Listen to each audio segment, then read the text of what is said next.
Baik, Assalamualaikum warahmatullahi wabarakatuh. Bismillah, tawakkaltu ala Allah, la hawla wa la quwata illa billah. Asyhadu an la ilaha illallah wa asyhadu anna Muhammadar Rasulullah. Allahumma salli ala Sayyidina Muhammadin wa ala alihi wa sahabatihi ajmain, ma ba'd.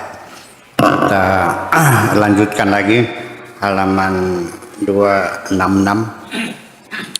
Kita ulang satu baris terakhir ya. Wabada kalam, setelah kita bicarakan itu semua tadi di atas, yahqir nafsaka waktum amraka, hinakan dirimu, rendahkan hatimu ya, bersembunyilah dan tutupi dirimu, bersembunyi, tutupi, hinakan. Jangan pernah bercerita Anda punya karomah. Jangan pernah bercerita Anda waliullah. Jangan pernah cerita doamu mustajabah. Sembunyikan. Sampai kapan? Sampai nanti kamu diberi izin. Ada surat izinnya. Silakan Anda memproklamirkan diri, mangga. Tapi nanti, jangan sekarang. Sekarang mah sembunyikan saja dulu. Dalam pelajaran ilmu tasawuf pada bab pertama memang kita diperintahkan oleh mursyid harus bersembunyi. Idfin nafsaka fi ardil khumul. Sembunyikan dirimu di tanah kosong. Ya, jangan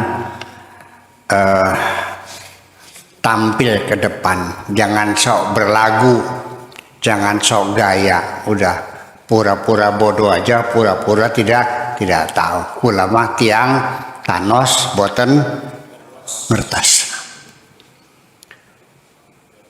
Jadi dikubur itu artinya disembunyikan, sembunyikan saja. Mereka selalu mengatakannya tidak tahu. Orang arti beli paham, tengartos, udah selesai. Jadi gimana? Nggak paham, udah selesai. Ya, karena bagaimanapun juga ketika baru tahapan awal, ya umpamanya ibaratnya seperti lampu itu, lampu ceplik yang dari kaleng susu ya, dibolongin dikasih kapas ya, taruh minyak tanah kecil gitu, 90 lentera biasanya itu. Kalau lampu kamu masih kecil, punten jangan sok bergaya dibawa keluar, kena angin mati, paham nggak? Jadi sembunyikan saja di pojok, ditutupi kekem. Nanti gak kekep tuh. Tutupnya pendil itu namanya kekep tuh. Disembunyikan. Nanti kalau sudah apinya besar, silahkan Anda keluar boleh. Semakin angin kencang, maka api itu semakin besar. Kalau apinya masih kecil, ya jangan sok bergaya sembar sembur kayak ulet dumung. Iya.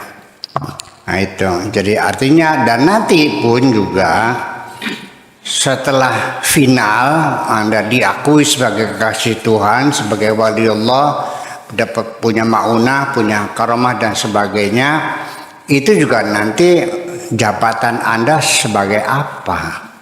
Sama saja seperti jabatan di suatu negara, ada program menteri-menteri, ada wali kutub, wali abdal, wali segala macam dan sebagainya. Nah, maka nanti sekalipun sama-sama jadi wali juga tetap dia jabatan sebagai apa? Sekalipun sama-sama pejabat tingginya, beda. Nah, kalau kamu itu diangkatnya sebagai menteri penerangan, ya harus banyak ngomong. Kalau diem saja disalahin, betul nggak? Tapi ketika jabatanmu sebagai kepala badan intelijen, ya kamu tidak boleh banyak ngomong tuh.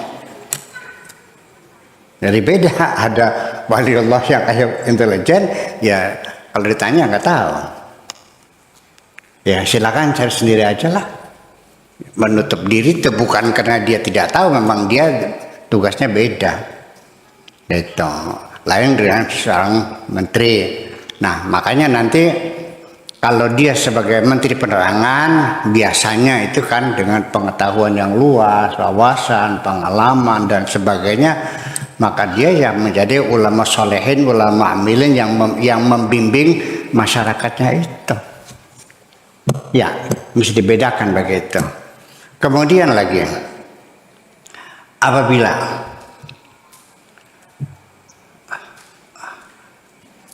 engkau menemukan ada seseorang yang perilakunya aneh, apakah itu nggak mandi-mandi, apakah itu setiap hari jalan kaki aja muter-muter desa itu, ada yang tidur aja ada yang macam-macam lah, yang bajunya compang-camping, makanan di tempat-tempat sampah dan sebagainya, itu jangan terburu waliullah gitu ya, tidak semudah itulah. Tetapi saya bisa menduga itu biasanya kalau masih begitu tuh masih nggak mandi-mandi, kadang-kadang ya nggak pernah tidur, selalu jalan dan sebagainya, makan seadanya kayak orang ngemis dan sebagainya itu. Nah itu belum jadi wali, belum tuh masih dalam proses. Masih banyak sekarang ini orang yang masih dalam proses. Kita doakan saja mudah-mudahan cepat nyampe kan kita. Nanti kalau sudah nyampe pasti dia itu akan dikembalikan lagi kepada masyarakatnya untuk memberi manfaat. Entah bikin musola, entah bikin masjid, bikin madrasah, bikin pesantren, bikin padepokan, bikin macam-macam lah. Toreko ini membimbing masyarakatnya. Iya, pasti akan dikembalikan.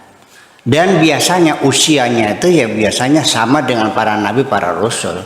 Itu biasanya itu di atas umur 40 tahun.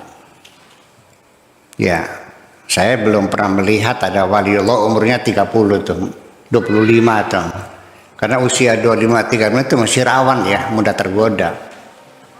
Ya, jadi ya biasanya umur 40. Tuh, rata-rata para nabi, para rasul itu umurnya 40 tahun baru diangkat sebagai rasul, sebagai wali dan sebagainya itu. Jadi kalian yang umurnya belum 40 sekalipun sudah doanya mustajabah banyak ini, ya nggak usah diproklamirkan lah. Ya, kalau mau nolong aja mangga silakan, dijampil lah, disembur. Ya, comana ya barangkali jadi kabul, nggak ada masalah kok gitu. Tapi jangan memproklamirkan dirimu sebagai apa gitu. Oke, itu saja maknanya.